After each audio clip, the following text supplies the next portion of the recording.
Let's grunge up some signatures today. I'm pretty sure you will be relatively relaxed after watching this video and trying this technique by yourself on your own signatures.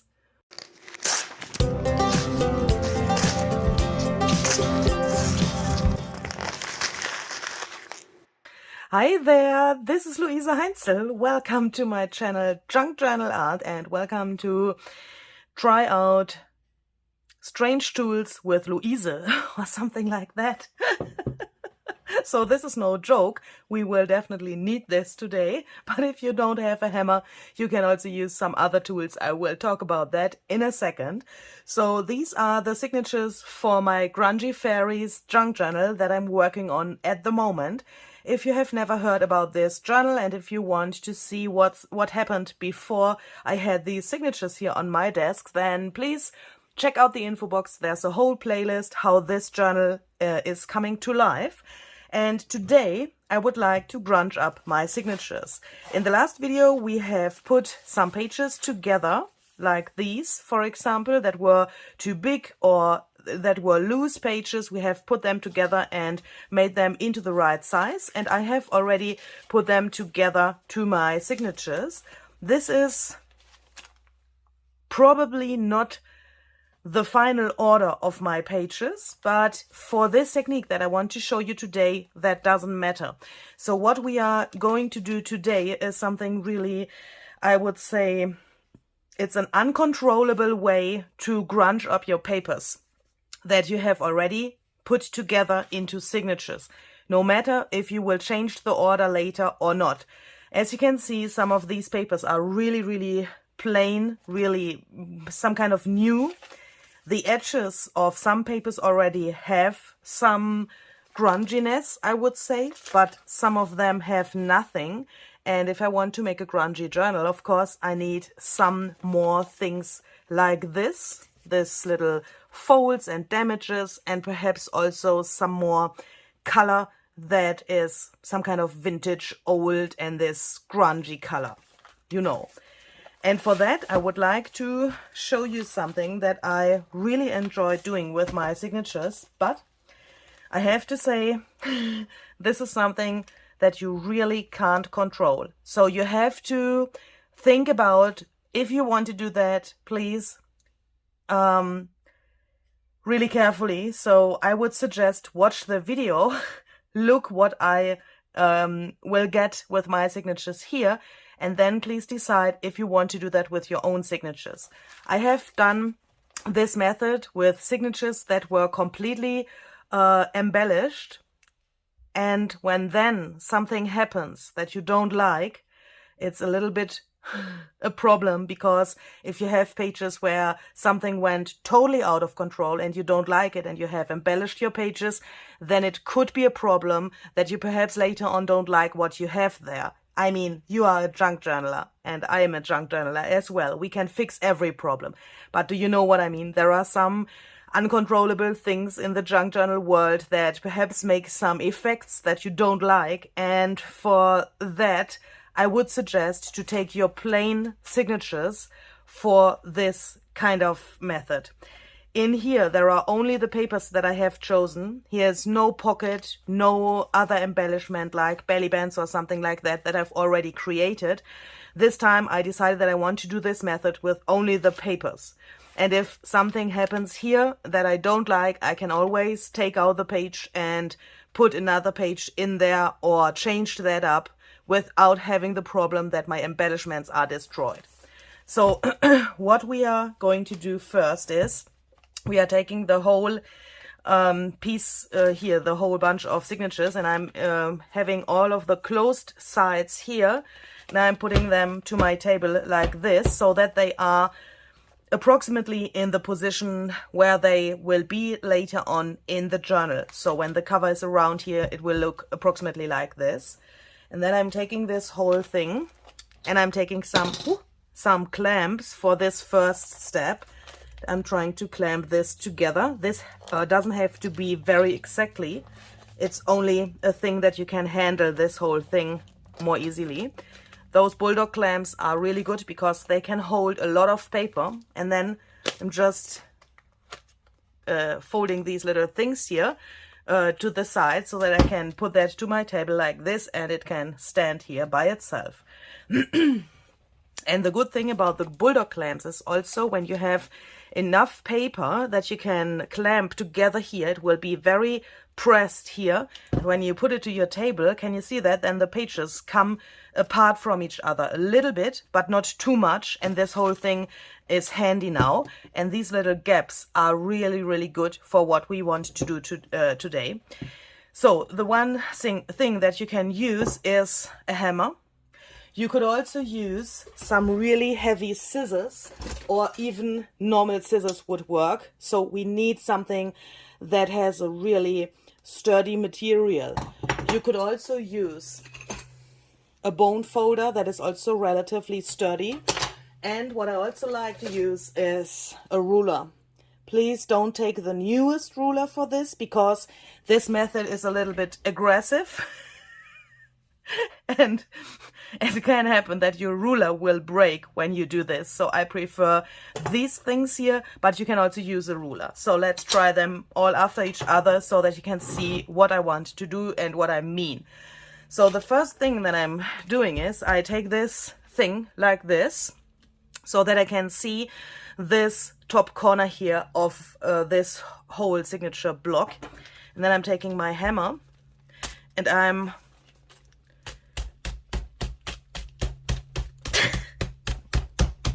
trying to get rid of some aggressive feelings. So when you have done this with the hammer, you can also, of course, do it a little bit more with your fingers so that you get a better feeling for the single pages. I mean, the hammer will hit what it gets, and perhaps the pages here in the middle are not touched by the hammer, but you can reach them with your fingers, of course. We take this whole thing to the other side, do the same here, and don't care about this, yeah? This is really good to get this done in only a few steps. So, and don't be confused about these big folds here. This will not stay exactly like this, yeah? So this is really grungy and really worn, I would say, but that will not stay exactly like this. But we need some damages and some folds in the paper, and that means all around this whole signature, except this side, of course, to do this technique what I want to show you. So the hammer can make something like this. You can, of course, also do that here and make it like this. Compared to the hammer, so let me show you that on the other side, a tool like some scissors that has only the smaller surface here. I mean, compared to the hammer, the surface of the scissors is really small. Yeah, so this is very aggressive, of course. This is medium aggressive. So take that and I like to take it as I would cut with the scissors. I'm placing my fingers here so that I'm sure that my scissors can't fall out of my hands when I do this. And then I just do it like this. And can you see that? Now the pages get these little damages, especially the pages that are not so sturdy or that have this, yeah, this from the children's book. This is some really, it's heavy paper, but it's you can tear it really easily, and I really like these little effects here. I mean, if there's something that comes off, then let it come off. If you don't like this, let it come off. This is, as I said, uncontrollable and yeah, some kind of weird, I know, but this is really effective and really efficient to do everything at the same time with a whole journal. So decide where you want to, sorry, I guess when I do this you can't hear anything. Decide where you want to do this and then just do it like this and give the whole journal a good massage with your tools. I mean, this is a very aggressive massage, but aggressive massages are also good massages. So now you can do it a little bit like this to get more of this, you know, grunginess to the pages. We want to have really much folds here around this whole thing. Bone folder can do something similar like the scissors, so you will not see a very big difference. I mean, these little things here are really, really good. If you can reach something like this, that will give us really cool effects in the end. You can't really see that while you're doing this here, what will happen in the end. But please believe me, this will get just awesome. I think going to try it here a little bit more.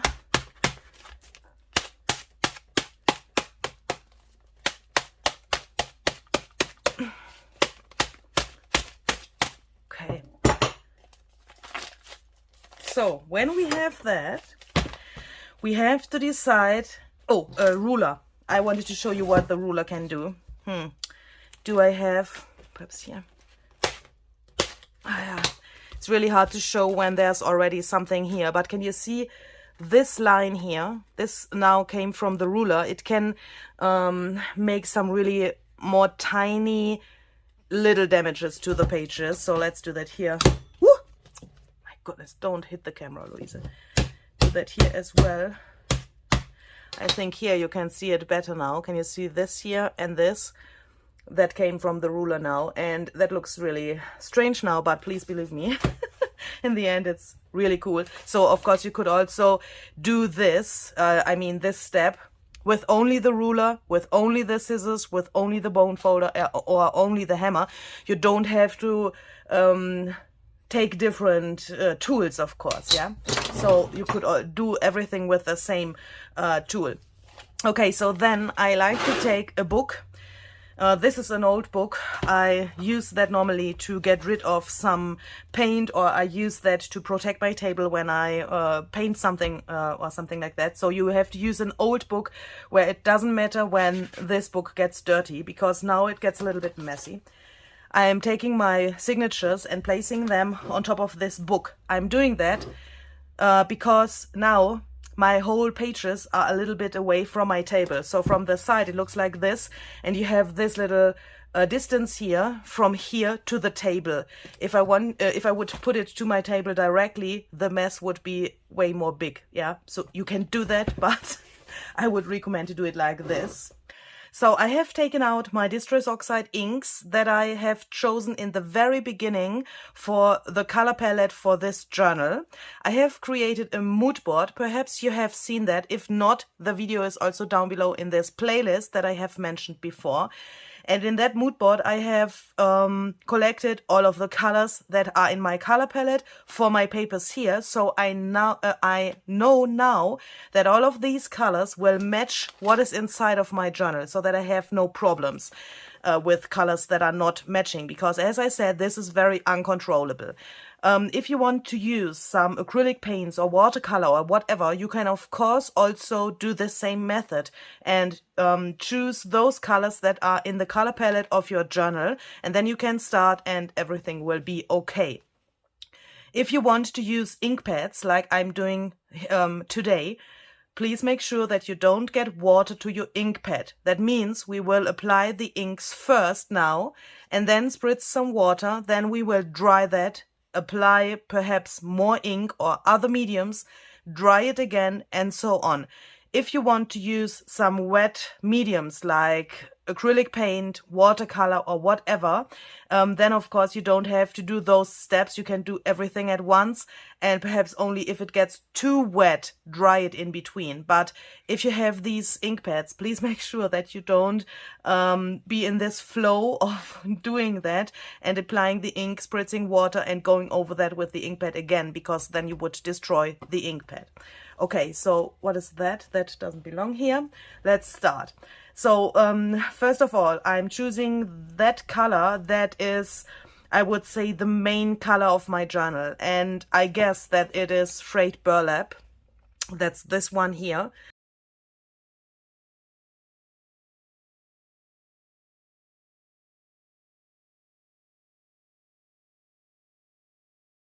And I'm starting with that to get, let's say, a main color to this grungy effect.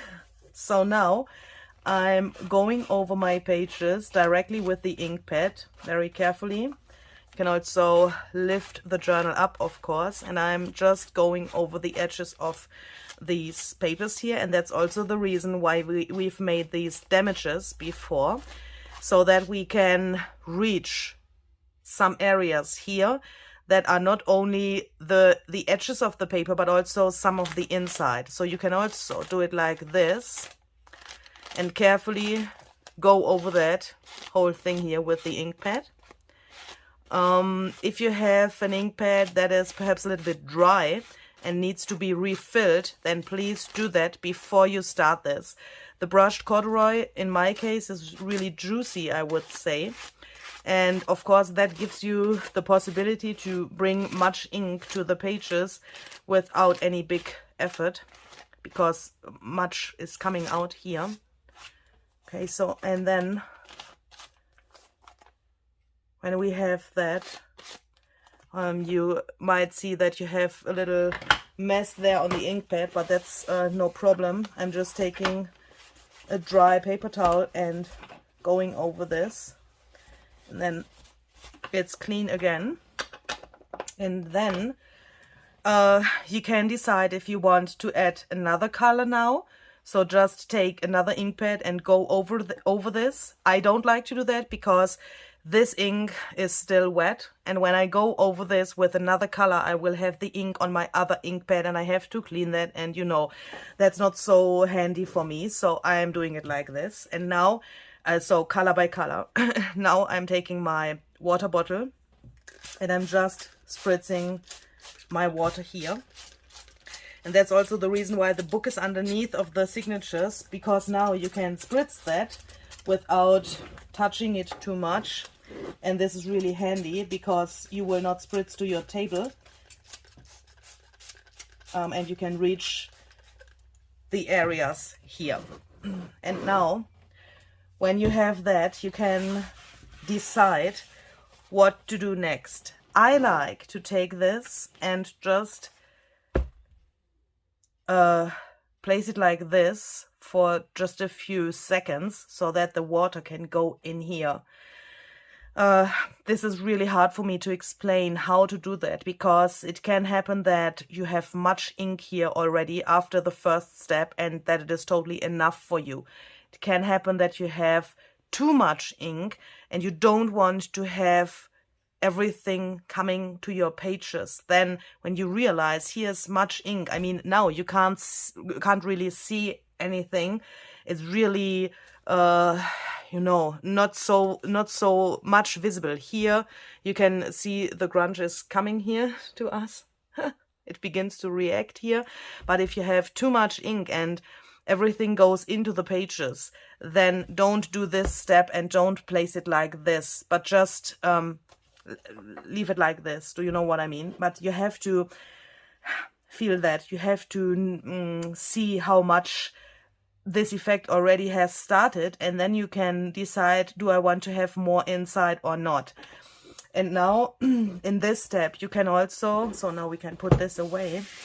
You can also, of course, take the chance while this is wet and add, for example, some coffee. I will do that with this really cheap instant coffee. And I will this time make a really not so strong mixture. So I will just do that with regular cold water, because this instant coffee is water soluble, of course, and it works with cold water as well. Of course, you can use hot water if you want. Oh, that takes way too long, Louise. Do it like this. Okay, so now we have that. Then I'm just, sorry, then I'm just taking a paintbrush. And I like to use a really big paintbrush so that this whole thing takes me not too long. And this is a relatively light coffee mixture now, but of course you can do that as strong as you want. But I would suggest to start with either a lighter color or less color of the color that you have chosen. Do you know what I mean? If you have a dark color, for example, you would start with black suit, then the color itself is really dark because this is a black, of course. Then if you start with a dark color, use less of the color. And if you start with you know, something like coffee, try to make the mixture not too extremely in the beginning, because you can go always darker or more intensive. But if you have the whole thing too intensive in the beginning, then you can't go back. Hopefully that makes sense. And now I'm putting this here, and I let this come in between of the pages a little bit as well. So everything that goes down now is fine for me, and that will give me some grunge on my papers as well. I don't know what will happen here. We don't know what we will get, but that will look really, really interesting in the end. Please believe me. And now, of course, the oxide ink is going to react with the coffee as well. And that gives also a really cool effect.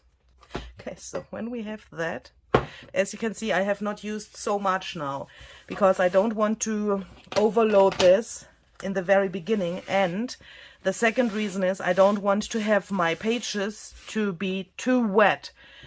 That, of course, depends also on the kind of papers that you have in your journal. If you have very delicate, very thin paper, for example, then use less liquid things, dry it in between, and do it again, dry it, do it again, and so on. But with normal paper, this amount of water, when it gets so wet like it is here, would be absolutely no problem. Okay, so then I will place this here, and I will take my heat gun, and now I will just heat it up.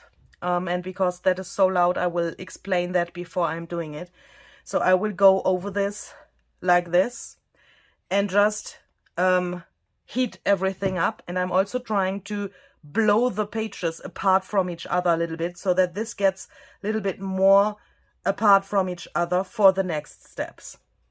Okay, so when you think that this is nearly dry, you can take off the clamps, so it has not to be completely dry, but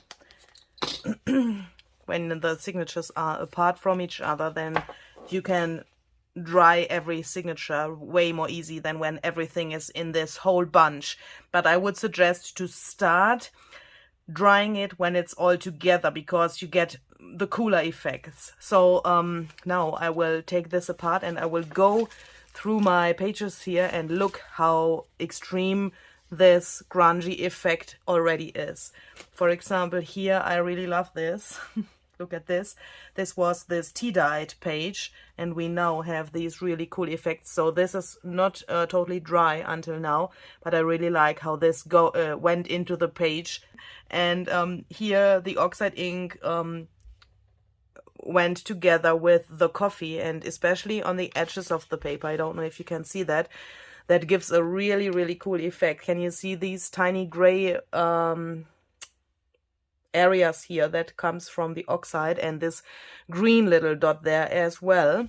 And we have, I guess, more than one of those crazy effects. So here, for example, it already looks really cool as well. The oxide ink on some paper sometimes gives me this neon effect. I don't know why, but I really, really like that. That is a really cool thing. Here, can you see that this is nearly neon green? I don't know why, but I think it's because of the paper. Yeah, so now, before we go through everything, we can check if it's enough for our taste, or if we want to go on. If it's enough, dry everything, and you would be ready to go for the next steps. Oh, this has soaked really much. I think I have to dry this separately. This is really, really much. I think that the paper has soaked that so much compared to the others. So let's dry that separately in a second. And I guess that I want to go a step further and go in with some other colors, because I think this is still too boring for me. Even if this would be totally dry, it's not enough for my taste. Okay, so now I make sure that I have separated the pages and that everything is nearly completely dry. So I will quickly do that. I will go over these pages here with my heat gun again so that it is dry, and I will go over this so that it is dry so that I can use my next oxide ink pad. Okay, so here we go.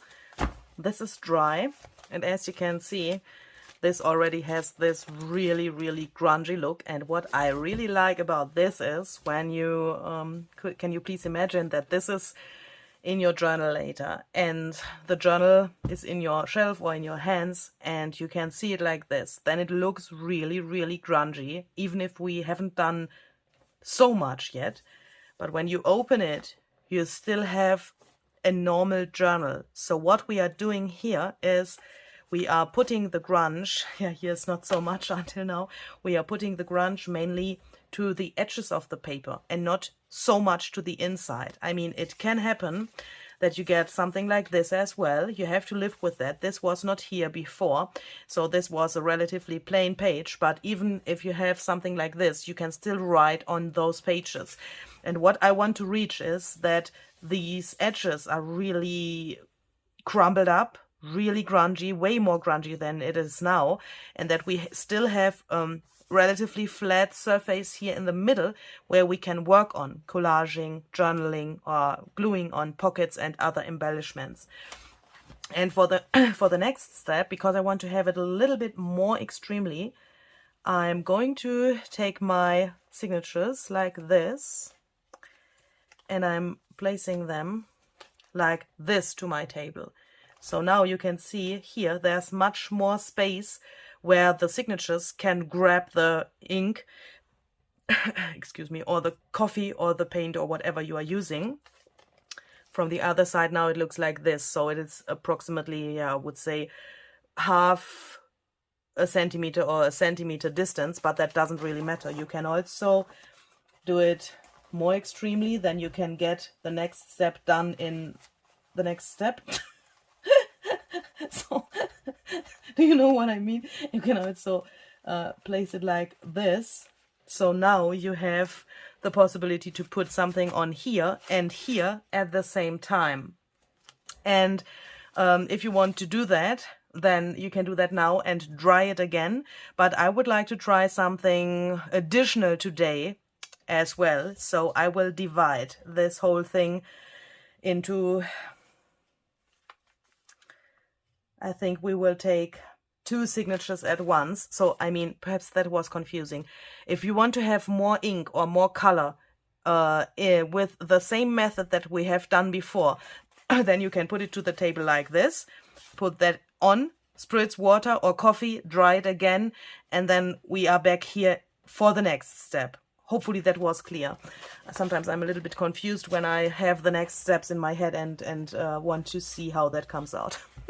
So now I'm dividing my signatures into 2. I mean 2 at the time, and then I'm searching for the middle of each signature, and I'm taking out the pages a little bit so that we can see a little bit of nearly every page. I mean, those pages which are too small, this one for example, that will get not so much, but let's see. Okay, so then we have something like this, so that this is not all lined up.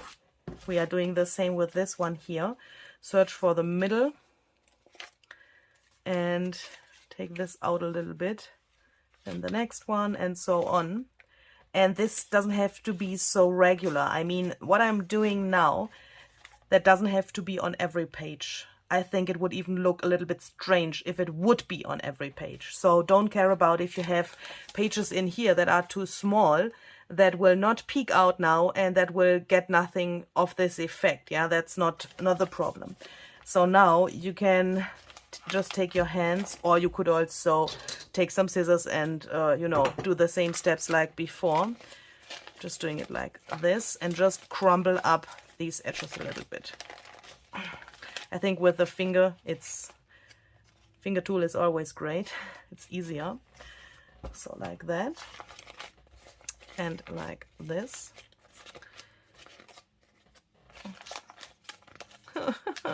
I'm a little bit afraid. Okay, so now I need more space here. Okay, so then we are going to decide which color we want to use next.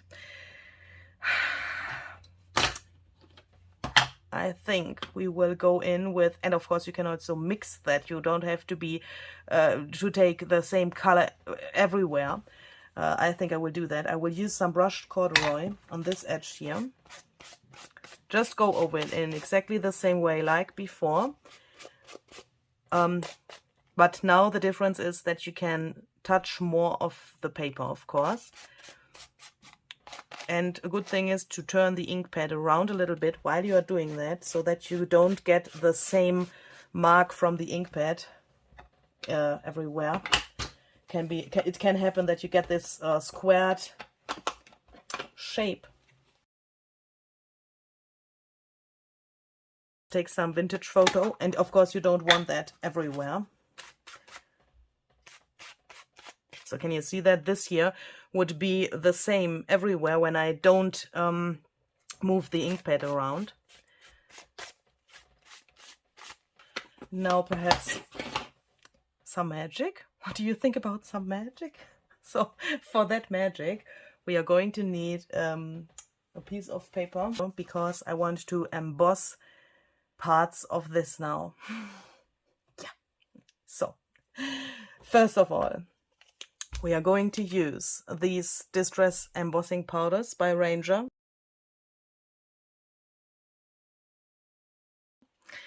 This is brushed corduroy and frayed burlap. I'm a lucky girl and I have the same colors that I have in my color palette from the Oxide inks. I have not so much of these embossing powders, but this is just magic.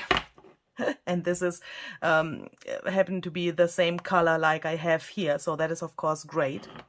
And what we are going to need next is something where the powder can stick to.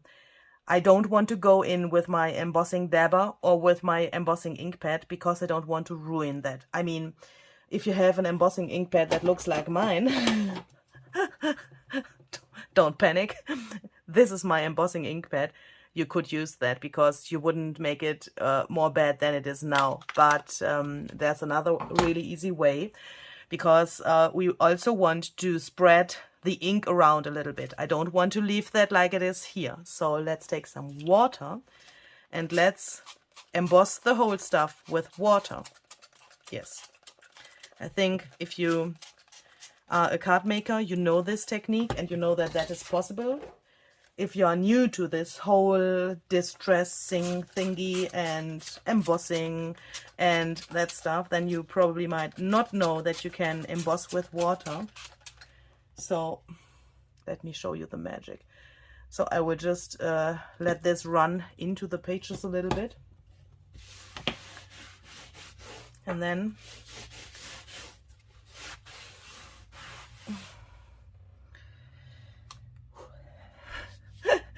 I haven't done that so often, and I've never done that in front of the camera, so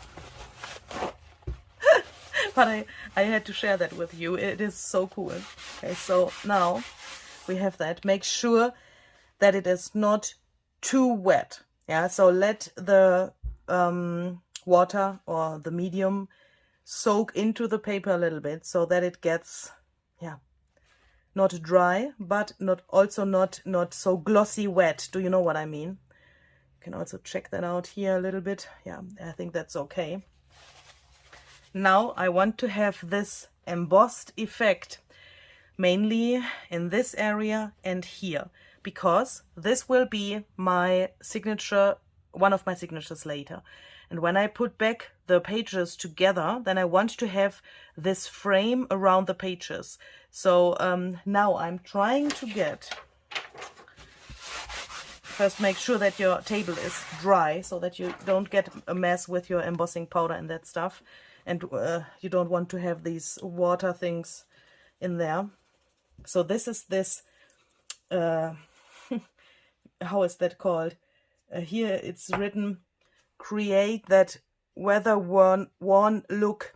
This has two different kinds of crystals in it.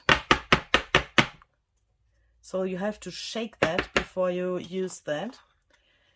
And then I'm just going, and now really, really randomly. We don't want to have that everywhere. I put that somewhere where I think it looks good. And then get rid of it so that I can see where it sticks to my paper, so that I can see, ooh, here it's relatively much, so that I can go on here like this. And perhaps here also a little bit. Oh, that is a little bit straight, isn't it? Okay. When we have that, we can put that color back into the little container. And I think I want to use some brushed corduroy at the same time. So I'm just... I'm have some problems with this lid. So we are taking this and just bringing that into some other areas here.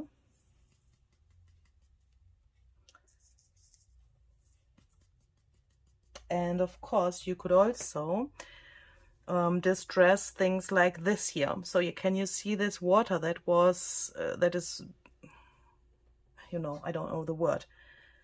I'm a little bit excited and concentrated at the same time, but I will show you. Look at this.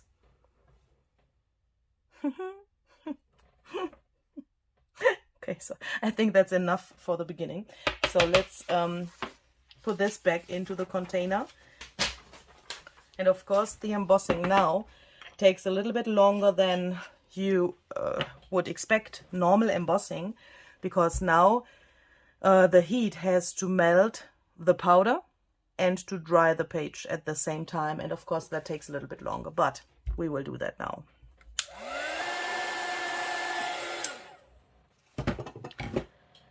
Whew, okay, so this is definitely the perfect tutorial for summer. I mean, it's so hot outside, and I'm doing some techniques with my heat gun. That's not normal, but it's totally worth it. As you can see, this is like this now, and this looks so grungy and so cool. And now we have to let this cool down totally. I had some problems with this embossing powder first, because there were some things that I haven't known about the powder. So you have to let this cool down, and then, yeah, I think we can do that. You go over that with your fingers, like this, to get these tiny things off that are meant to come off. I mean, in this powder, obviously, there is some different components. There's that thing that sticks to the paper. I don't have the right words, sorry, but I want to explain that to you. There are those things that are sticking to the paper, and there are some of these little crystals here that are meant to come off later, so that you get this really distressed look. So that means you have to take your hands and you have to go over this, like so. Do that over your trash can, and not like I'm doing it here at the moment. Normally I would do that over my trash can, so that you can get rid of these little things that are meant to fall off. And now when you go, when you do it on your table and you would go over the table, you would see that you have things like this here. Can you see that? This little green stuff here. Don't put that back into the container, otherwise you would mix the ratio of the both components, but put that into your trash can to don't destroy the rest of your powder. So if you are an embossing expert, you would probably laugh about me now, but I haven't known that, and I was really confused. But now, and that's the good thing about being confused, because then you research about those things, and later on you can be happy with your result. Now you have this really cool textured some kind of gritty paper. And when we now go through that, here on the back it's still a little bit wet, of course, because I haven't done the same thing on the back. I could do that here on the back with the embossing powder at the same in the same way like I have shown you that before, but that would take way too long. I will do that without the camera. But now you have these cool effects here and there on the pages. There are some pages that don't have that, but here, for example, look at this. If this isn't a cool frame for a page, I don't know.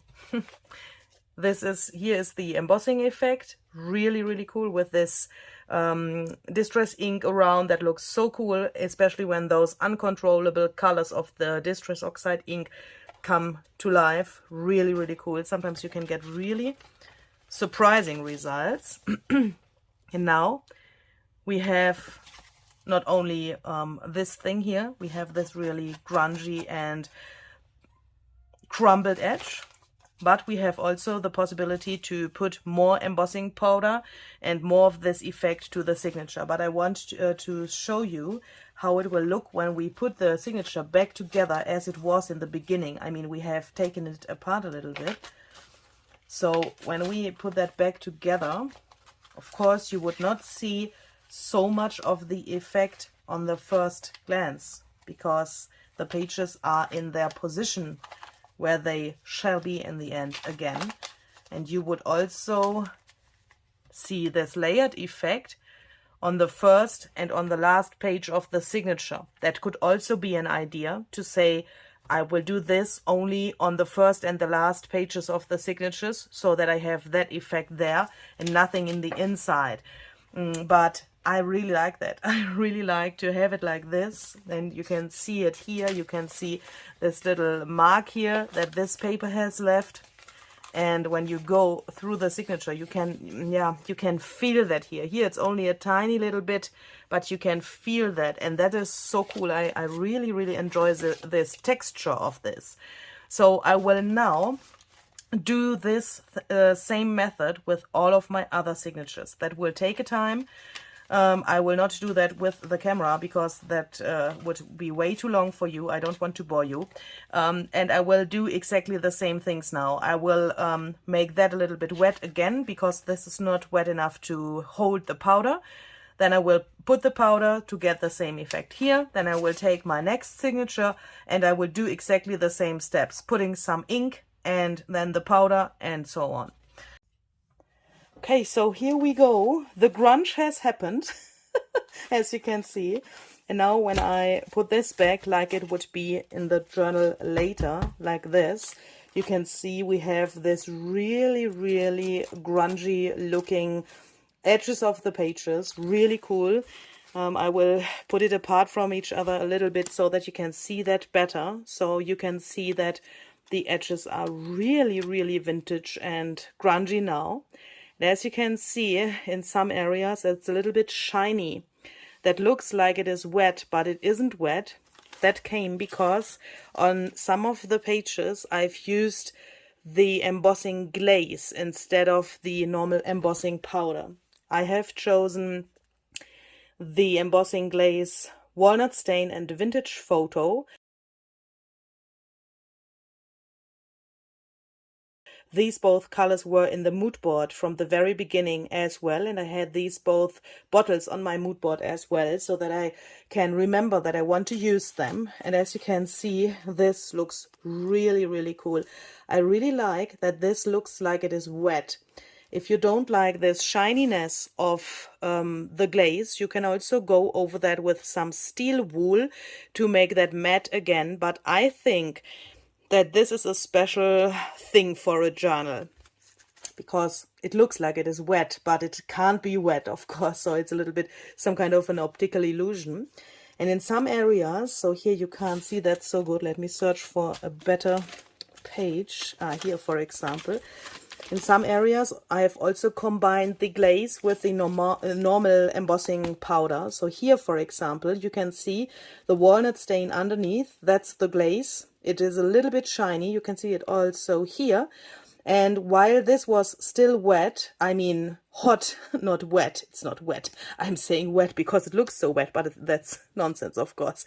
While the glaze was still hot and sticky, I've added the normal embossing powder to it, get rid of the excess, and then just embossed it again, so that we have, can you see this here? This little edge here, that's so cool. It has this darker edge, and then it goes into this really gritty and really matte and distressed look of the embossing powder, the normal embossing powder. And I think this is really, really cool. And when I go through this, I really enjoy these things. So this, when I crumbled up the pages a little bit, like you can see here, I made with my embossing ink. So I decided that I don't want to put water on here, but instead of that, go over that with my embossing ink pad. That was a little bit more easy. I mean, with water, it would work in the same way. It would look, I think, exactly the same. But with this, it's way more easy, way more, you know, you can control where you get the powder later to get this cool effect. And of course, this whole thing now gives us some starting points, I would say, for several different things that we can do now. So I would like to go in here with some stamps to stamp perhaps into those white areas with some perhaps numbers, or even tiny creatures like butterflies or moths or something like that would be great, or some dots. You can go abstract or really concrete with your stamps, of course. And what I also think that could look really, really great is to smear some gesso or some other mediums on top of this, or even perhaps some stenciling with texture paste or crackle paste. Also would work really well, I think. So I hope you enjoyed this, and I hope you will make some grungy papers by yourself and get some really cool edges and cool effects to your pages. Oops. And hopefully we will see the next time. Bye bye.